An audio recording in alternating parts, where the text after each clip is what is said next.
IPS है। आइए sir, आइए आइए आइए, आपका स्वागत है सिकंदरा थाना में। आइए।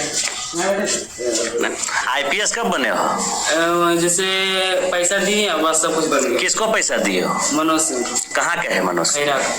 कब दिया था पैसा? हो गया करीब 1 महीना। कितना पैसा दिया है? 2 लाख रुपये। आईपीएस बनने के लिए? हाँ। कब बना दिया आईपीएस? करीब 2 तारीख को 4 तारीख 4 तारीख को बनाया है। अभी कहाँ घूम रहा था? अभी वही बोला ये था। वर्दी पहन के अभी कहाँ जा रहा था? नहीं वही बोला पहन के आओ तुम। अच्छा वही बोला ये। पिस्टल दिखाओ, पिस्टल। पिस्टल वही दिया, हमको पता भी नहीं जानते वही दिया। क्या नाम है? मिथिलेश कुमार। मिथिलेश कुमार। पिता का नाम? भव्य मानी। घर कहाँ है? गोवर्धन मिला। कौन सा थाना है? हालसी। हलसी।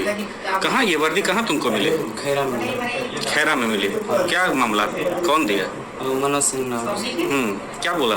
कि 2 लाख रुपया दो, हम तुमको ये नौकरी दिलवा देंगे। अच्छा, अच्छा। तो 2 लाख रुपया तुम दे दिया? हाँ दे दिया। कब?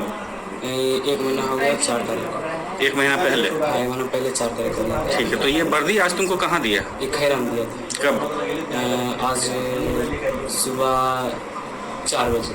कहाँ पे? घर पे? नहीं, खैरा चौक है वहाँ, सरकारी स्कूल है, वहीं पर हम वहीं पे ये वर्दी पहना दिया। हाँ। और उसके बाद फिर यहाँ कैसे वहाँ से खैर सिकंदरा कैसे पहुँचे? जैसे बोला कि तुम चल जाओ घर, हम चलेंगे घर, बोलो मैं बोले चलाएंगे। उसके बाद फिर यहाँ इधर जा रहा हूँ। तो वहाँ से घर चला गया था? हाँ। तो फिर घर से सिकंदरा कैसे आया? वही बुलाया था, 30,000 फिर मांगा। अच्छा, हाँ। तो वही सिकंदरा फिर बुलाया था? मैंने सिकंदरा से बोला निकलो आओ, 30,000 लेके। कितना पैसा तुमसे लिया?